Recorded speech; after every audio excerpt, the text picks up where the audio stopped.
Hey guys, welcome to my channel. My name is Princess and this video is going to be me answering some of the questions I've received in regards to my life and experience living in South Korea. Most of the questions are kind of follow up from my previous video, so if you haven't watched it, I'll link that down below. So I'll just get straight into it, and the questions are on my laptop, so I will be looking down quite a lot. So the first question, she says, hello, I watched your recent vlog and honestly I've had similar thoughts regarding Korea as a black British female, so I really enjoyed the video. Thank you. For the next vlog or talking video, I would like to make a suggestion. Could you please talk about expenses and food? I apologize if this is an inconvenience, but I would like to have more knowledge relating to finances, e.g. how much I should save and maybe spend. Thank you and have a blessed day. I've honestly received some such nice comments from you guys that I've just been like, oh my gosh, I really didn't think that. I didn't even think anyone would watch that video, if I'm totally honest with you, because that was like my first video. Okay, so expenses and food. In regards to food, I would say that Korea is not as cheap as I was expecting. I feel like it's probably very similar to food prices in the UK, in London. I mean, yeah, most things are, in my personal opinion, like roughly around the same price. What is really expensive here are fruits. Fruits here are ridiculously expensive if they're not in season. So a lot of the time you have things like oranges, apples and kiwi. They seem to be like in season quite a lot. At the moment, peaches and nectarines are in season. But generally, like other fruits, mangoes, pineapples, watermelon, oh my gosh, is so expensive. And obviously coming from the UK, where like fruit is pretty reasonable, like especially in the market, they you can get like a good amount of fruit for a good price. So that's one thing I was kind of like surprised about. Expenses, travel is really good compared to the UK. Travel is very affordable. Here, like I feel like in London it's like, you know, paying for the TFL is pretty expensive. So yeah, I mean, I mostly take the subway to pretty much wherever I go. I've only been on the bus like 2 times. I either take the subway or I walk, and I recently just got a bike, so I'm gonna start cycling. I cycle to school, so I mean that's kind of saving me some money as well. Let me show you guys like the travel card. These are what the travel cards look like. You can get kind of different designs and stuff. This is mine. How cute is this though? So adorable. But you can get like different colors and stuff, so you just kind of put money on this and then you're pretty much good to go. I guess in regards to expenses, the other thing I could mention, I don't pay for my accommodation. I can't really give a reference point in regards to how much accommodation is here. Yeah, I don't know what the common price is, if I'm totally honest with you. I do pay for bills, and that's not bad. Like bills are reasonable. Like I pay, I think maybe 50,000 won maximum per month, sometimes 30,000 won. So that's for things like my heating. I think water as well is included in that, and also I pay for my internet, which is not expensive at all. So I think like living cost is pretty good here, and you can definitely save a lot. I mean, I would say like if you can, I don't know what you're coming to do in Korea, but many teaching jobs do offer to pay for the person's like accommodation, so you should be pretty good. Okay, so how much should I save and maybe spend? If you're asking like how much should you save to come here, I would say £500 is enough to last you for the first month if you're not paying for accommodation. If you're just trying to like get food and like get around and stuff, I would say that's more than enough, to be honest. And then yeah, I don't even think you need that much. I'm just being like really extra, because when I came, I was like getting my nails done, I was getting my hair done. I was just doing the most. I did spend quite a lot in that first month before payday, but again, it wasn't like break the bank, so I think you'll be good. Okay, the other question I got is, hello, I just got done watching your YouTube video on your experience living in Korea. I was wondering, because you said you don't know much Korean, what are some jobs that non-Korean speaking foreigners could have? So she's basically just asked me, what can you work as if you don't speak Korean? So I'm a teacher here in South Korea. I teach English, and I know many foreigners who also come here to teach English. And I think I also know someone who is working for an embassy here in Korea. And I'm not sure if she speaks Korean though, but I know she's working for like the Swedish embassy. Hey, I know you're watching. But so I mean, you could like look into working for your native country's embassy, I guess. Honestly, I just know that most people come here to do teaching, or either they set up like their own businesses. I also know people who are working as chefs here. I know a guy who's Italian and he's working in an Italian restaurant. So I think you like just do your research, and to be totally honest, it's pretty easy to get around South Korea without speaking Korean. I should also probably mention that if you are interested in teaching English, you can look into either a private academy or a program called EPIC, where you can work in public schools. So there are like loads of options here for you, and like they all have like numerous benefits, so definitely look into that. Okay, so the next question. Hello, my beautiful. Excuse me, I speak French, so I use Google. I am preparing my move to South Korea, and I always hesitate between Busan and Seoul because I love the sea. Can you tell me how you felt about our color over there in Busan? Because I know that in Seoul there is still a little black person. Okay, so I think basically she's just trying to ask me what would I recommend, Seoul or Busan, in terms of like relocating to, and also speaking about my experience being black in like Busan. So again, in my previous video I touched on this, what my experience has been like in Busan. It's been very, very positive. When I made that video, I think I had been here for just over a month. Now I've been here for 7 months. I came in February, 6 months, and honestly I haven't had any like significant racist or just, you know, outrageous experiences.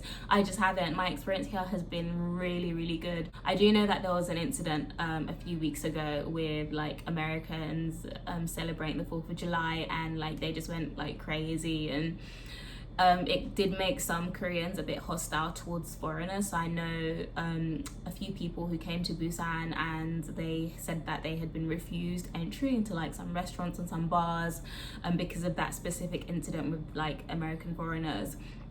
But I mean, I haven't been refused entry into anywhere, so I can only speak from my experience. In regards to my skin color, like I feel like, okay, you do obviously get people looking at you, but it's been very rarely, like compared to other countries I've been to. So I think that's what I'm comparing it to. I think if I had just lived in London my whole life and I hadn't traveled anywhere else and I came straight to South Korea, I would probably feel a little more like aware of the amount of people looking at me. But I think because I keep comparing it to other countries that I traveled to, Korea honestly hasn't been that bad. And also I think it's been very interesting actually, because before I came here I watched a lot of videos, and people were saying it's mostly the older generation who you might get like some racist comments from, or like stares from, or etc, and like the younger generation are fine. But in my experience, if anything, I feel like the older generation have been like more receptive. I always get comments from like the older generation, and like even when I do see them looking at me and I look at them, it's always like so beautiful. Like they always say something nice, or like they go like this. So the older generation have been just warm, and I haven't had any negative experiences because of my skin color. So what would I recommend in terms of Busan or Seoul? So I still haven't been to Seoul yet. I'm planning to go very soon, but I just need like the right time, and there's just been a lot going on with coronavirus, and obviously like I'm still new here exploring Busan. There's so much to do here, so I'm in no rush to go to Seoul, if I'm totally honest with you. But So I guess I can't necessarily compare because I've only stayed in Busan, but I can tell you that Busan is amazing. And from what I've heard about Seoul, I think I'd prefer to stay in Busan. I've heard Seoul is so much fun, and like the party life and the nightlife there is amazing. And yeah, it's just a really good time, but it's also very busy. And I'm from London, and we all know London's like so busy, but I've heard like Seoul is like 2 times busier than London. And supposedly the underground, the what do you call it, the metro is like a maze. It's like insane. And if you think London underground is a maze, then you should probably check out Seoul's underground, because it's supposedly just like ridiculous. So coming from London, I'm actually so glad I wasn't placed in Seoul, because I couldn't deal with it. I left London because of all of that. And I think Busan just offers you the best of both worlds. Like, you have so many beautiful beaches here, but then you also have the city life and the nightlife. There's a particular area here called Somyeon, and that's where like all the really kind of big clubs and bars are, and it's just like a hub for like loads of young people, and like it's just lit. It's just a really good time. And you've also got Hyundai, you've got you just have so many like things to do here. And if you don't want the party scene, if you just want to chillax, you can go to like Gwangali, where there's like, you know, the beach. And it's honestly, Busan is just so beautiful. And I think for me, at this stage of my life, it gives me a really good balance. Okay, so the next question, she's asking me, so she has a few questions.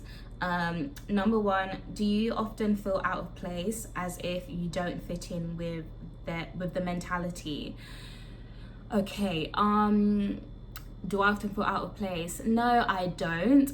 Again, this all comes back to like my personal experiences.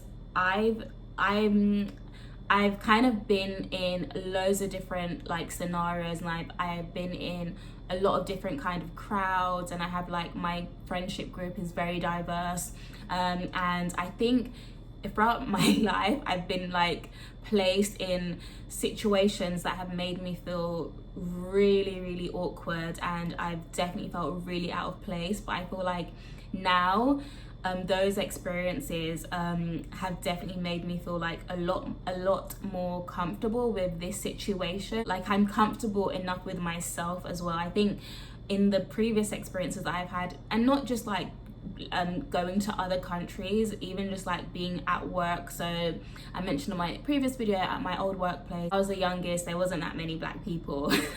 And so I definitely did feel conscious about how I would behave and what people thought about me. But I think being in kind of that like scenario and environment for as long as I was there for 2 years. So I mean, I definitely had to like overcome all those feelings, and I think it's definitely prepared me for living here in South Korea, where, you know, I obviously like stand out. The only thing I would say I've had to kind of get used to is I guess dressing.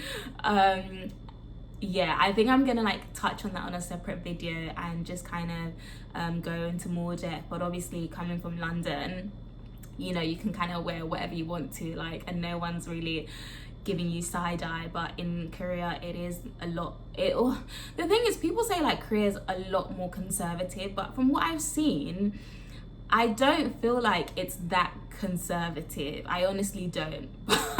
Because I will see girls wearing like really short shorts, but if they like this right now, if I wear this in public, I would probably get people staring at me. But in London, it's kind of like opposite. This is, I guess, kind of seen as more elegant because it's like sweetheart and my tits aren't bulging out.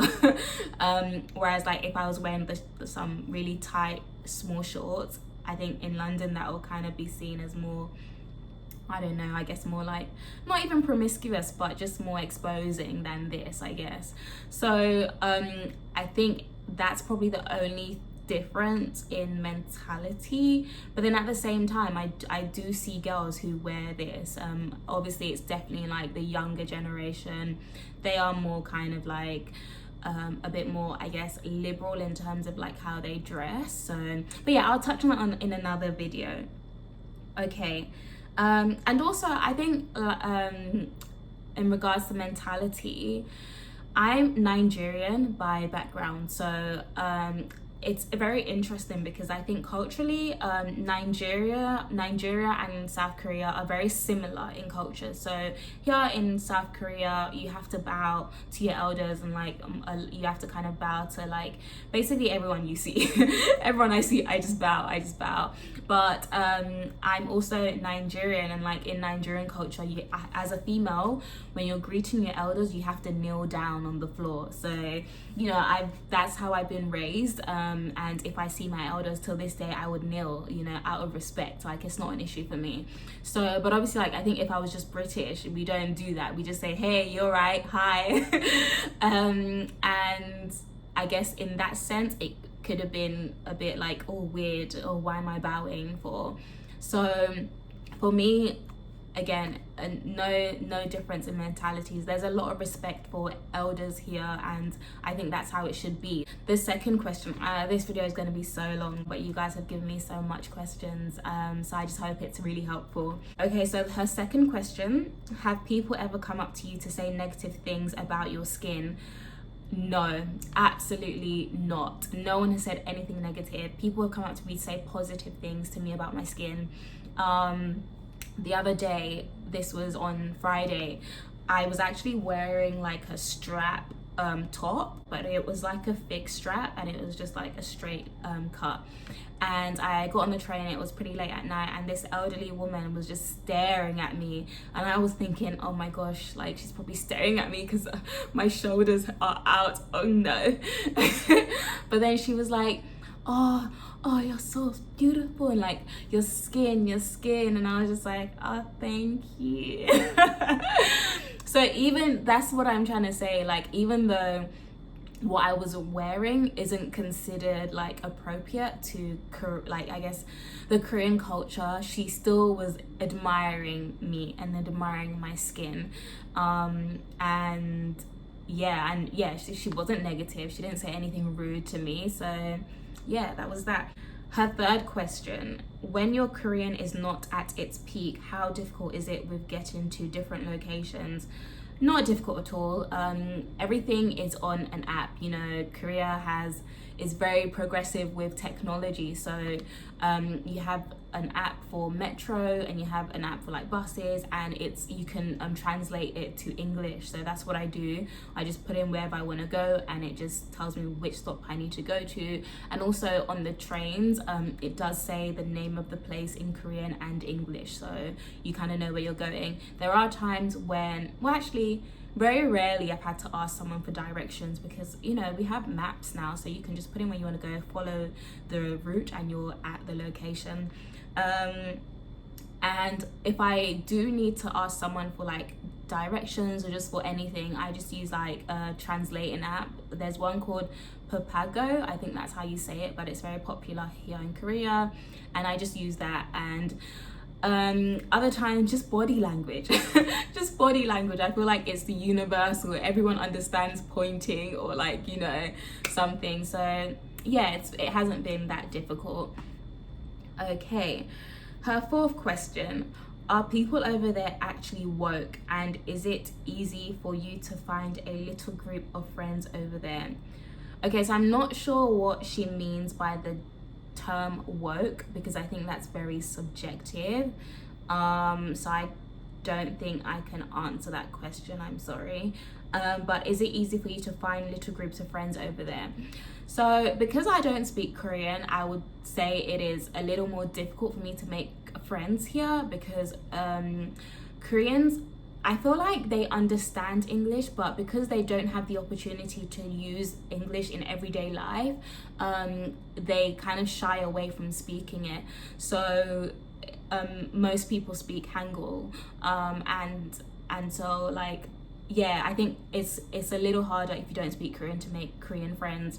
But the way I've tried to make friends and kind of get to know like Korean people is by joining like groups. So I go boxing twice a week, and honestly it's just so much fun. That's definitely helped me like meet other people who also live in my area, because the boxing like place is just across the road.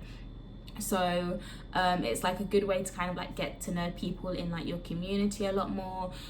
So yeah, like just joining clubs. I also started Pilates and a dance class as well. And yeah, it's just kind of like opening me up to meeting more people, and also some other foreigners as well, like who go to the dance class.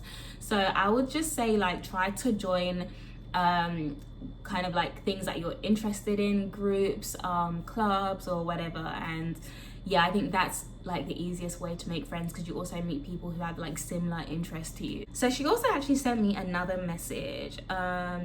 So hello, my name is Leah, and I've recently discovered your YouTube channel as I was looking at Black women in Korea to know what will wait for me when I eventually try to get there. I'm in my last year of university and I'm really interested in going to Korea and live there, just live my life. I have no idea what I want to do there exactly, but my heart just feels like I need to get out of Belgium. I feel you. That's how I felt in London, basically. I just felt like I needed to get out. Okay, I just would really like to know if there's more to Korea than what you said in the video.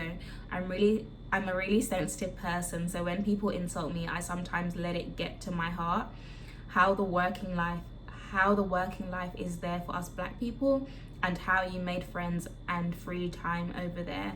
I just have so many questions. I don't know. Hope you have a nice day whenever you see this. Okay, so it's clearly she's obviously like, I think, about to come out of university or something. So still very young.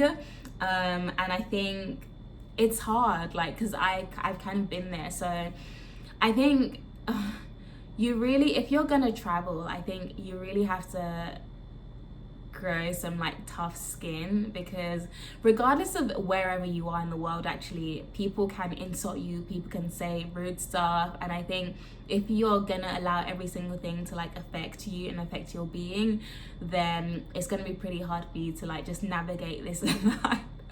And I mean, it's pretty easy for me to say, because like I've had to definitely develop some like tough skin. I've just been in some of the most just awkward situations that have just made me not even like just desensitized to all of this, you know. I don't think there's anything anyone can say that could really affect me unless I allow it. And I also believe like I shouldn't give people the power over me to make me react out of character. Like, you don't have that power over me, okay? But yeah, I think like, yeah, so I think that's kind of my advice. Like, if you're gonna, I think, don't be too sensitive. And a lot of the time people who say negative things, they are just kind of projecting their own insecurities. So that's how I see it. I don't see it as like I'm the problem or there's a problem with me. I kind of just view it as this person has got issues and like they need to fix their issues. That has nothing to do with me, okay? So I'm just gonna continue living my life, and the same way you're gonna meet weird people is the same way you're gonna meet just like amazing people as well. So yeah, I don't know. It's a hard one, but just be confident in who you are and protect your energy. Oh my gosh. Okay, so the thing is, one thing I can say is I often, personally, I think naturally, I was having this conversation with my friend actually, and naturally as human beings, we want people to like us, you know, we want to be likable. But the thing is, you're not always going to be liked by everyone, and that's normal, that's part of life, you know. But you will still find your own tribe. So for me, what I realized is that so on the program that I came on, there was like loads of people, hundreds of people who came, and I have found it a little difficult. I don't have many friends from that program, if I'm totally honest with you, just because I don't know, like, you know, just don't have many friends in that program.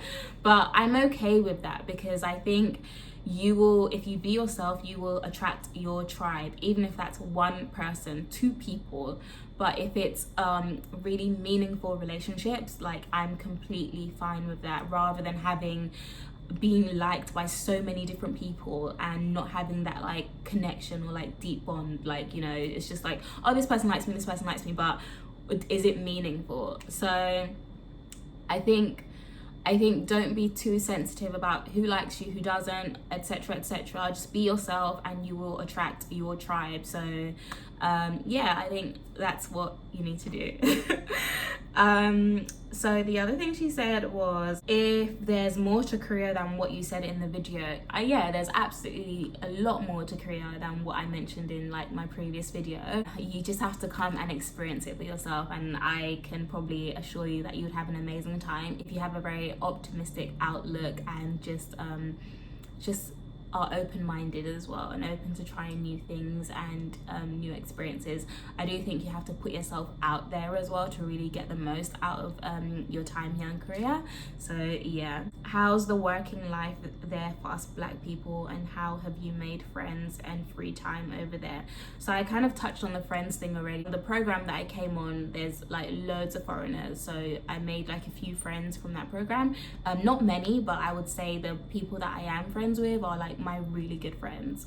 So, and then the other way, I've obviously made friends like joining clubs, etc, which I've already mentioned. And how's the working life for us Black people?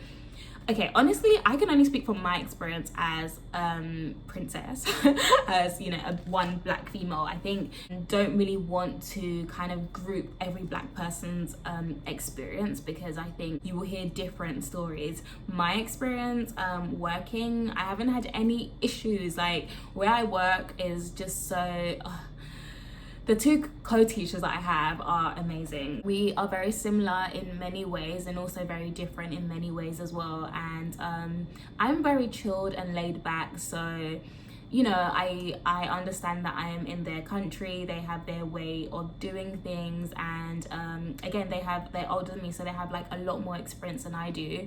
And I think sometimes there is like a little bit of like communication barriers, but again, it's just patience and just trying to like talk it through. So yeah, I would say like if anything, you're probably gonna come across like communication barriers, and I think it's very important to address those early on, before they build up and then it's just like tense.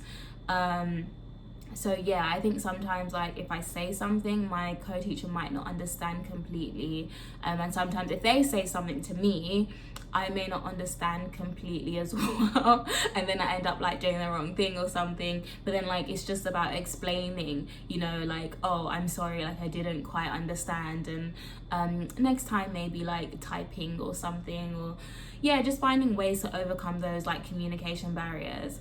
So that's kind of the only kind of working challenge I've had. I haven't had like any other challenges. Like where I work, everyone is so lovely. It's so lovely.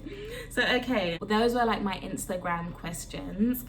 Do you know what, this video is like really long, so I think I'm going to split this in half, and I'm gonna come back and then answer my YouTube questions. So yeah, so I hope you guys enjoy this video and stay tuned for part 2 of this, and I will see you next time. Bye.